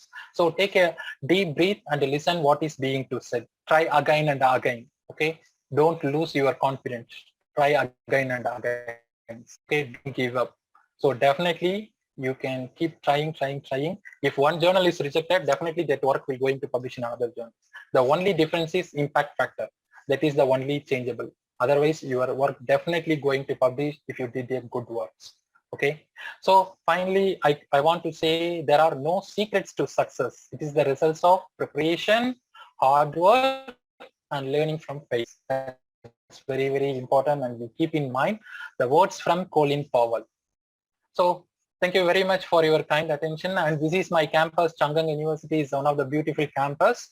And this campus is really a very good environment for, particularly for Indonesian students also, because every year there will be 15 to 20 Indonesian students are coming to Taiwan, particularly for Chang'an University, and they are working in different fields like management, chemical engineering, electrical engineering, and nursing, even for doctoral studies. And we have a lot of very good atmosphere and very good research facilities available in here. And I want to mention this Chang'an University is the #1 private universities in Taiwan. We have a lot of facilities. I hope you can like this. And another interesting thing is every year there is 2 times we call for the application for masters, bachelors, and PhDs. The first one is March to April, and the second time is October. So and even the good thing is this university will provide a scholarship to all the students. Even for master students, they will provide around 8,000 NTD, Taiwan dollar. For PhD students, they will provide 10 to 12,000. And another good news is, in addition to that scholarship, your advisor, that means your professors, may give some additional money. So if you compare with Indonesian money, I think it's maybe like a salary. I hope some students may help for this these informations.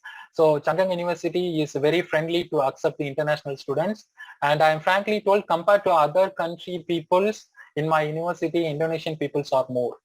Even my also have Indonesians. They are doing research and the studies are doing very well, particularly for masters and PhDs. So all are welcome, and I hope you like this presentation. Thank you very much. If any question, please ask me. Thank you.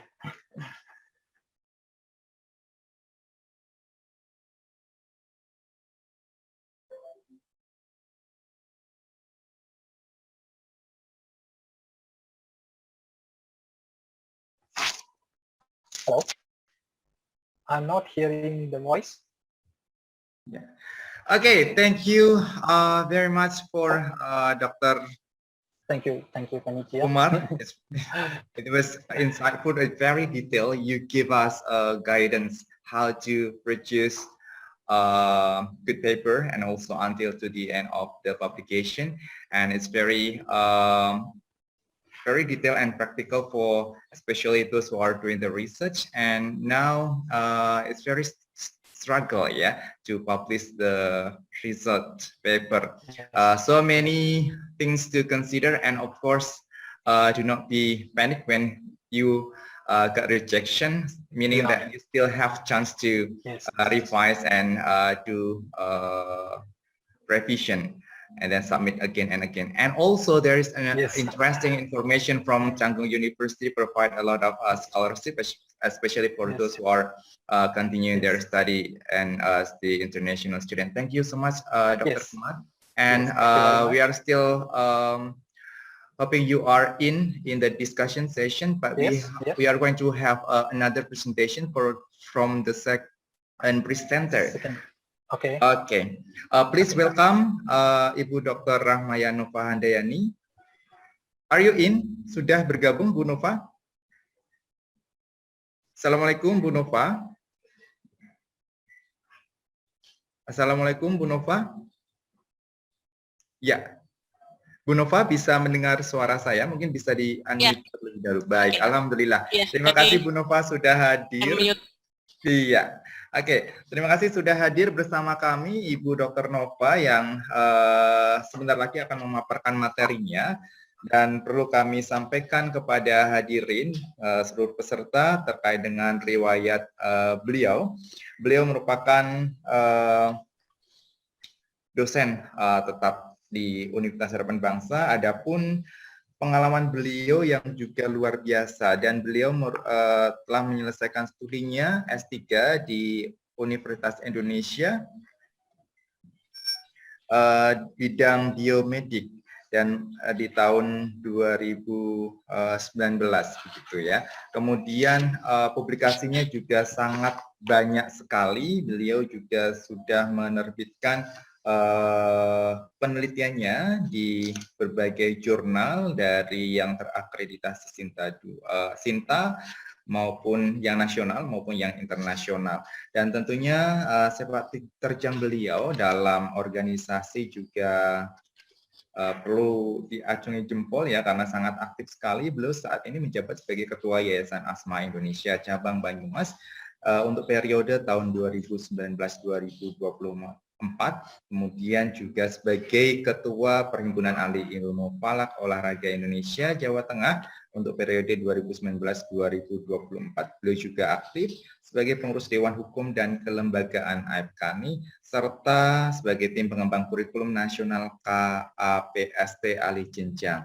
Dan tentunya banyak sekali juga yang sudah diraih secara prestasi baik akademik maupun non-akademik, kemudian juga aktif sebagai pembicara dalam kegiatan ilmiah. Dan beliau juga telah menetaskan beberapa haki ya terkait dengan hak cipta.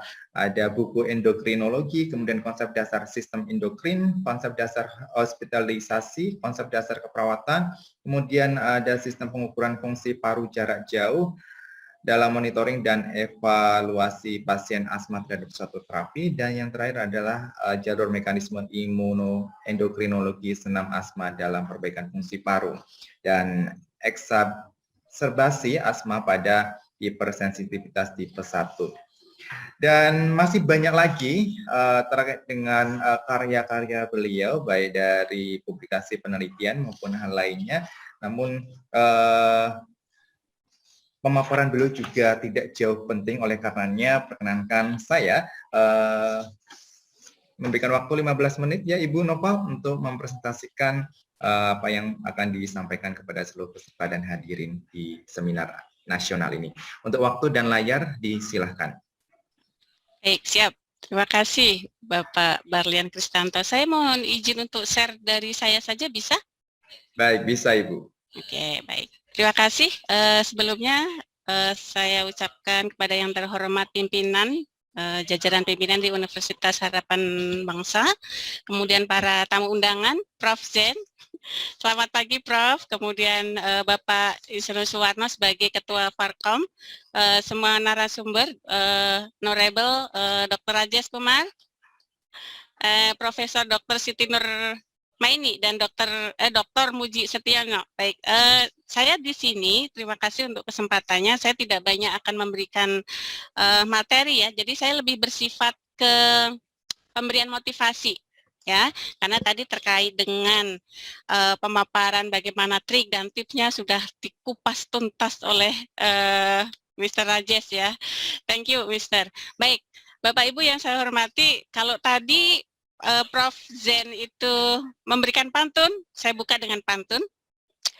Bikinlah segelas air hangat, biar manis tambahlah coklat. Assalamualaikum Bapak Ibu dan sahabat, semoga hari ini merupakan pagi yang semangat. Oke, terima kasih. Saya akan mulai ya. Jadi begini Bapak Ibu, nanti untuk Prof. Zen, mohon maaf kalau misalnya nanti ada koreksi. Jadi kita ketahui bersama bahwa data dosen di seluruh Indonesia di tahun 2020 itu sebanyak 296.000 sekitar ya. Dengan jumlah laki-laki sebanyak 166.000 sekian, kemudian untuk yang perempuan sebanyak 129.000 sekian. Ya, di mana untuk studi yang S3 masih sekitar 14,5%. Jadi sebenarnya kita cukup banyak dosen yang ada di Indonesia, namun untuk jenjang pendidikan memang masih harus perlu ditingkatkan. Namun seiring dengan perkembangan atau seiring dengan kemajuan tahun dari tahun per tahun, saya kira untuk pendidikan level ini sudah semakin meningkat. Nah, terkait dengan bagaimana seorang dosen ya dan bagaimana Indonesia apakah berpotensi menghasilkan sebuah penelitian yang hebat, kita semuanya bisa jawab pasti sangat-sangat berpotensi. Pertanyaannya adalah apakah sudah optimal kita menjadi seorang peneliti, itu apakah sudah optimal? Kita tahu bersama bahwa tugas dari ini terlalu sensitif deh kayaknya ya.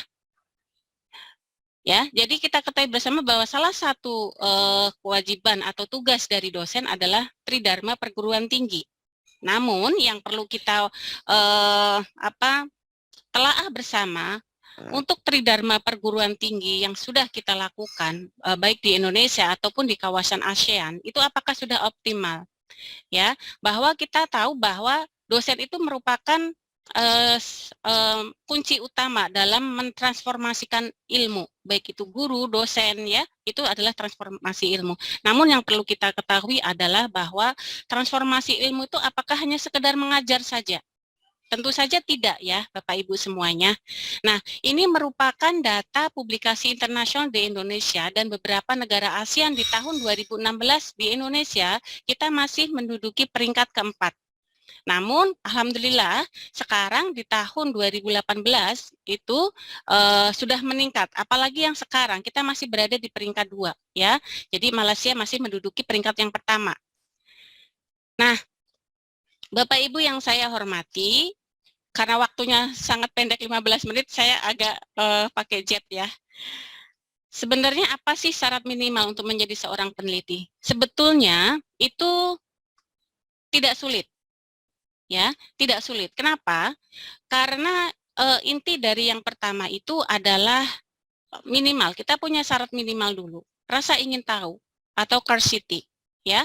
Kemudian yang utama lagi adalah rasa tidak mudah putus asa dan motivasi. Tadi sudah disampaikan oleh Mr. Rajesh ya, bahwa kalau misalnya kita di reject, seperti apa rasanya? Saya juga pernah di reject ya, pada saat itu saya di reject Q2. Tapi bagaimana rasanya untuk di reject itu seperti melebihi kalau kita diputus pacar mungkin ya, kalau dulu kita zaman remaja gitu. Tapi benar kata Mr. Rajesh, kita harus selalu terus dan terus, jangan putus asa, walaupun kita sedih-sedihnya luar biasa. Nah, untuk rasa ingin tahu, apa sih curiosity itu? Rasa ingin tahu itu pasti dimiliki oleh setiap orang sejak lahir. Mungkin Bapak Ibu masih ingat, masa-masa balita kita dulu, atau putra-putri kita, selalu menanyakan segala sesuatu yang dilihat kepada orang-orang terdekat kita. Apakah sekarang rasa ingin tahu yang ada, yang sebesar dulu kita saat kecil itu masih ada? Atau sudah melemah seiring perjalanan waktu? Nah, ini kita bisa jawab. Karena memang untuk bisa meneliti adalah, yang pertama adalah harus ada rasa ingin tahu dulu. Kita misalnya berjalan dari tempat kita kerja sampai dari rumah ke tempat kita kerja. Seiring dengan perjalanan itu kita mesti menjumpai suatu fenomena. Fenomena itu sebetulnya bisa kita angkat menjadi sebuah penelitian atau di lingkungan Bapak Ibu bekerja, ya. Jadi rasa ingin tahu dulu yang kita munculkan. Yang kedua, tidak pernah mudah putus asa. Berapa jumlah eksperimen coba kalau kita dulu kenal dengan Thomas Alva Edison, saya kira Bapak Ibu semuanya tidak asing dengan nama ini, sampai bisa menemukan sebuah lampu pijar. Ya, bukankah syarat dengan kegagalan-kegagalan ya beliau. Jadi nanti kita termotivasi salah satunya oleh beliau. Kemudian untuk yang ketiga, syarat minimal untuk menjadi seorang peneliti hebat adalah motivasi. Apa motivasi kita untuk melakukan penelitian? Ingin mendapat penghargaan, ya, atau ingin diakui keberadaan kita, atau dengan alasan-alasan lain? Nah, itu semuanya juga tergantung dari diri kita. Namun, hendaknya ada satu hal yang mesti ditekankan dalam benak pikiran kita, bahwa saya meneliti untuk menemukan ilmu yang bermanfaat bagi masyarakat. Kenapa demikian? Karena itu berarti kita tidak egois dalam bekerja, ya, dan tetap fokus pada orientasi sosial. Tidak melulu kita kerja, tidak melulu kalau kita dosen atau guru kita ngajar, ya. Jadi harus kita berorientasi kepada sosial juga, ya. Ada apa kemanfaatannya? Dan mohon maaf, kadang kita meneliti itu kita standarnya Scopus, ya, kita standarnya jurnal bereputasi. Iya, itu penting, itu salah satu penting. Tetapi untuk bisa menumbuhkan ke arah sana, mari kita bersama-sama untuk tidak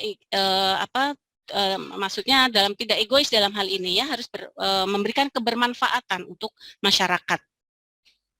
Nah, kemudian mengapa banyak orang yang gagal? Yang pertama, kita tidak ada tujuan. Kita kerja dari pagi sampai sore, kita tidak mempunyai target. Ya, kalau kita dituliskan, ya, kalau saya secara pribadi itu saya punya target, oh tahun ini saya harus sekian, tahun ini maksimal saya harus sekian, sama dengan seperti itu, apalagi untuk kemampuan menulis, ya. Nah, kemudian tidak pernah mencatat tujuan kita punya tujuan, tapi kalau tidak kita tulis, wassalam, bablas, ya. Kemudian tidak bertanggung jawab atas apa yang sudah kita lakukan, ya just going saja, ya. Kemudian tidak ada rencana, tidak yakin bahwa kita itu bisa, tidak yakin bahwa kita itu sukses. Kemudian yang sering juga terjadi sama saya, ya, sometimes kita manajemen waktu kita yang kita lemah, tidak bisa membagi, seolah-olah berat banget, seolah-olah kok kayak gini banget hidup, ya. Tetapi sebetulnya ada waktu di sela-sela kesibukan kita itu untuk menulis, ya. Kemudian kurang kita mengembangkan diri kita, hanya monoton rutinitas kita. Ya kita akui, ya, terutama ya saya juga gitu, ya, gitu. Kemudian tidak ada komitmen bahwa saya harus sampai di sini. Target saya harus, tidak ada komitmen, ya. Sehingga kemudian yang terakhir adalah kurangnya sosialisasi atau hubungan. Perlunya mitra, perlunya relasi itu adalah untuk mengembangkan diri kita. Nah, kebanyakan orang gagal itu bukan karena mereka tidak mampu, tapi mereka tidak memiliki komitmen. Itu sebetulnya utama, ya.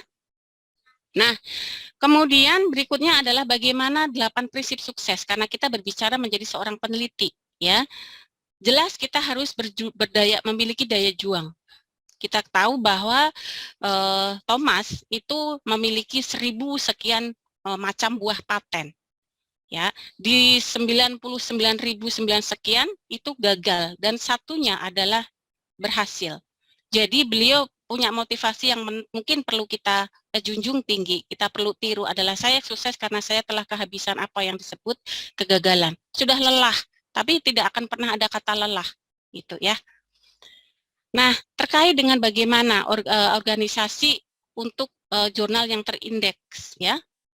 Yang pertama, banyak sekali sebetulnya, saya kira Bapak Ibu sudah tidak asing bagaimana WOS itu, Thomson Reuters, kemudian Scopus, Google Scholar, ya.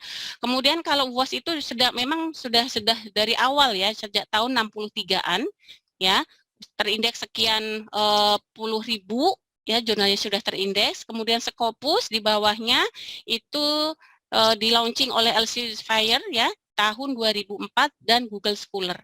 Google Scholar sekitar tahun 2005 sampai dengan tahun 2004-an, ya.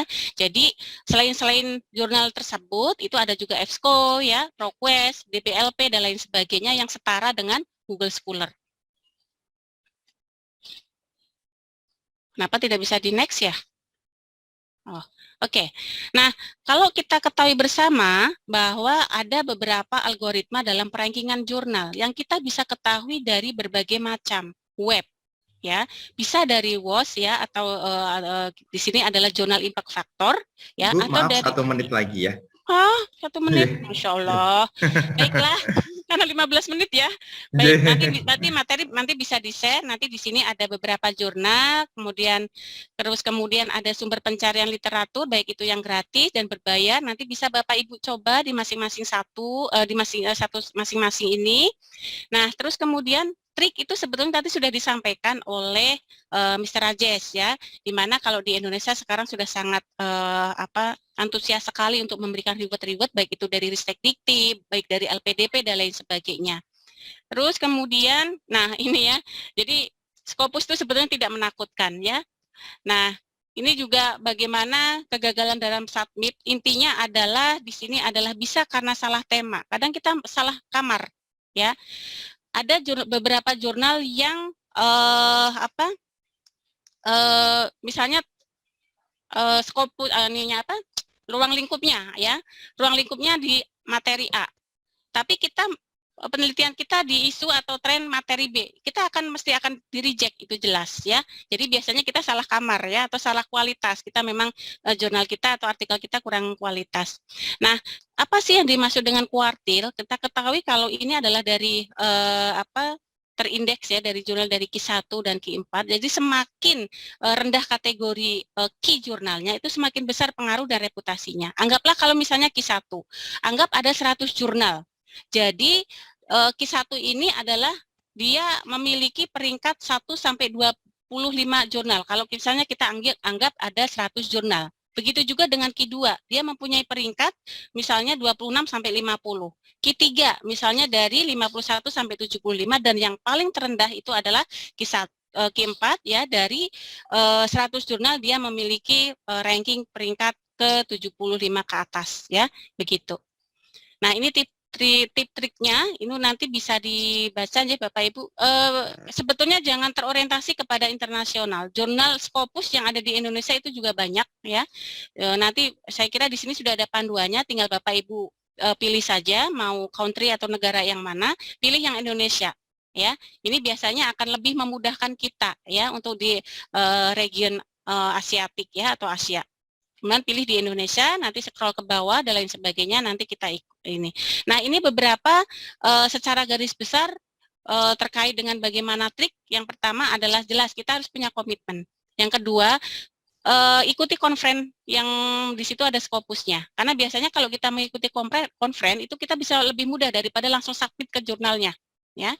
Terus kemudian referensi, ada kategori biasanya berapa minimal jumlah referensi artikel ya yang akan terpublish di jurnal bereputasi. Kemudian tidak mungkin dong kita meneliti itu satu peneliti ya, jelas peneliti harus lebih dari satu. Kemudian plagiarisme maksimal biasanya adalah 15% atau sampai 20% tergantung dari jurnal tersebut. Kemudian hati-hati dengan predator. Untuk jurnal predator nanti bisa Bapak Ibu cek di dalam web ini ya, atau di sini di bellist ya .net ya, itu. Ini sedikit 2 menit ada motivasi. Remember these things and you'll be the best person you can be. First, look at this pencil. We know that in order for it to become a useful pencil, time to time, again and again, it's going to have to go through resharpening. Well, if this pencil could feel, we can imagine how painful that is. That's what it takes for it to be a useful pencil. Life is much the same. Painful experiences and challenges come to us all.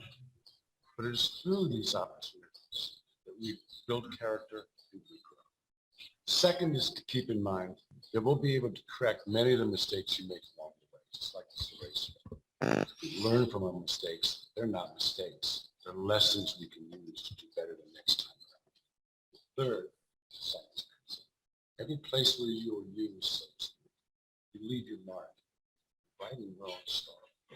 Remember these things and you'll be the best person you can be. First, look at this pencil. Oke, mungkin itu gambaran sedikit motivasi. Saya hanya sedikit memberikan motivasi dan beberapa pengalaman saja untuk terkait dengan bagaimana jurnal bereputasi yang nanti mungkin lebih detail akan disampaikan oleh Prof. Siti ya, gitu. Jadi kita hiduplah seperti pensil. Ya, itu yang tadi saya pesankan di akhir sesi. Oke, terima kasih Pak Berlian. Thank you, Bu Dr. Nova. Terima kasih atas motivasinya juga dan tentunya penyemangat buat kita semua untuk terus aktif dalam mempublikasikan hasil penelitian kita. Baik, so we are now in the question and answer session for the first seminar and only choose questions. Ya, you can ask directly by raising your hands. And for those who are joining in the YouTube channel, so you can type your questions, your name, and to whom your questions belong to. Right. Silakan bagi atau boleh juga bertanya ke Dr. Rajesh atau Bu Nova. Yeah. So, Dr. Rajesh, there is one question. Yes. How do we submit our paper in your university, and is there any possibility to have research collaborations, and how the procedure of doing that? So for research collaboration, it's very easy. Just we can directly contact with professor through mail. That's enough. But before contacting to the professor, we need to tell why we need the collaborations. What facilities do you need it? All right. So that's okay. I think that's not a major problem. Yeah, because here many professors do collaborated work and they are doing very good publications. Yes. So collaboration is not a problem. Any professor will give response within a day. Yeah.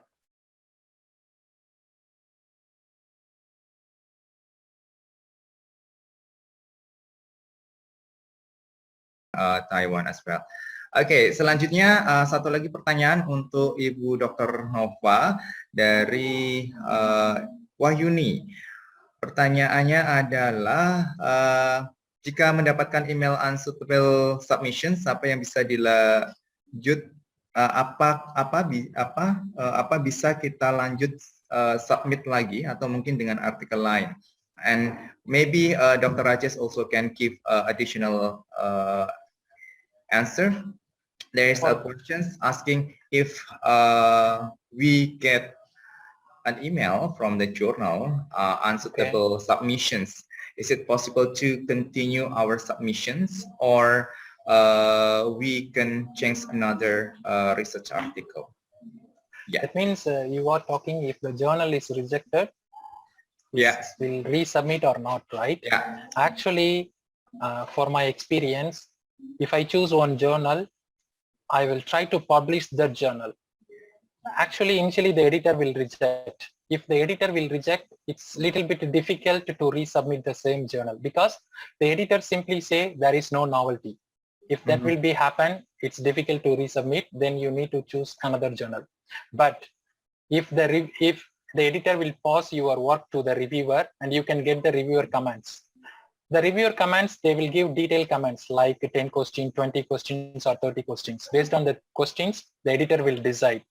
So on the time, the editor think this question may be reasonable and maybe it's difficult, not suitable like that, then editor reject. But if you are very confident and if you are able to answer all the reviewer questions, you can resubmit. For me, I almost 5 to 8 papers I will publish the same journal after rejection, because I am very confident for my work. So I will give more experimental details and more clear evidence. Then the second time, it will be directly accepted. It cannot take much time. If you resubmit, it cannot take much time. For example, the first submission, it will take 2 to 3 months, means the second submission, maybe 1 month or 1.5 months, you can get the positive result. Okay. Even you ever got rejection, yeah? So never give up. So everyone, so never you can give up. Yeah, never Because give up. if you are confident, if you are confident to answer this question, why you want to give up? You need to fight is okay, because you have the proof, you have the evidence. So you need to write and resubmit, because that will save your time. Right. And that will prove your research. It's not, the give up is not okay for the science. Okay, we need to fight. Yeah, we need to tell, but we need a strong evidence. That's important. But if not possible, then we will go for the another journal. The only thing is the impact factor is vary. That's the only difference. Yes. Yeah. Thank you for the Publishing, answer. yeah, publishing high impact factor is very, very important for the researchers or students or who else, because that will decide in the teaching field and the research field about the quality of your work. So impact factor is very, very important. Right. Yeah, I see. Okay, that. Yeah. Okay, Bu Nova mungkin bisa menambahkan. Ya, Saya juga ada. Ya. Tadi sudah terjawab sebetulnya oleh Mr. Rajesh ya. Thank you, Mr. Yes. Rajesh. Thank you very much. Oke, sebetulnya sama dengan pendapat saya dengan Mr. Rajesh. Jadi ini juga pernah saya alami juga. Saya salah kamar tapi gini. Secara garis besar adalah pada saat kita akan submit jurnal, kita harus lihat dulu isu current-nya apa. Dan itu jurnal apa sesuai nggak dengan yang di kita. Kalau memang kita yakin memang ada ruang lingkupnya di sana, kita coba lagi. Dan kita memang percaya diri, betul, bahwa kita harus percaya diri dengan apa yang sudah kita tulis begitu ya. Namun kalau memang kita asal masuk kamar dan tidak melihat current and issue-nya, kemudian kita dapat feedback tidak sesuai dengan artikel kita bisa pindah ke artikel lain. Gitu. Itu sih tambahan dari saya. Terima kasih. Okay, one more question. So a lot of questions belongs to both of you, but I have to choose one of them. Well, citing your presentations, there is a question regarding to write and a discussion. It should flow as an idea and coherent with the topic. So asking about if you have any tips to write it down and make it clear to review by a reviewer. About writing result and discussion? Yeah. Yes. First of all, what I want to say means, you know what you are doing the research, right? You know the problem, you know the results, and you know the finding. Okay. First of all, you just give your what is in your mind. That's you first put right in your paper. That's the first thing. Okay. Don't compare other literature. First, whatever you find, whatever you analyze, whatever your mind, you just put there. Okay. Then you will go to compare the literature. Then only you will get the idea what is your finding, what is their finding. Then the idea may be little bit changed. Then you can find the solution. Oh, we got this type of results, but that paper reported totally different. Then you need to think why it is different. Okay. For example, I just give some example. If the nurses is treating patients, COVID-19 patients, okay, the COVID-19 is the common problem, but all patients have some other major problems like diabetes or some heart persons or something, right? Okay, they will give statistics for COVID-19 only, right? And but for you also doing the statistics of COVID-19, but in addition, if you give some more detail of how many persons are diabetics, how many persons are heart patients. So that's the additional information compared to the past research, right? Yeah, so you are giving more information, more clear and more better compared to the past research. So like that we need to think. So first you need to put your findings as a clear writing. Then you can compare the literature. Then you can get the good writing and a good discussion of your final findings. Right. Yeah, absolutely, yes. Well, thank you so much for Dr. Kumar and also Dr. Nova. As your information that after this, Dr. Kumar have another class, right? So you have to leave. Okay, but thank you very much. Dr. Kumar, please stay in a second to have a photo together with all participants. Okay, sure. Yes, yes. All right. Ya, Bapak Ibu, kita akan melakukan foto bersama dengan pembicara kita, Dr. Kumar dan juga Dr. Nova di sesi seminar 1 ini. Mohon untuk memastikan kamera Bapak Ibu aktif ya, dan silakan untuk panitia yang bertugas mengambil alih untuk foto bersama. Baik. 3, 2, 1, 1, 2, 3. Okay, 1, 2, 3. Slide 3. Okay. Yeah, wait a minute.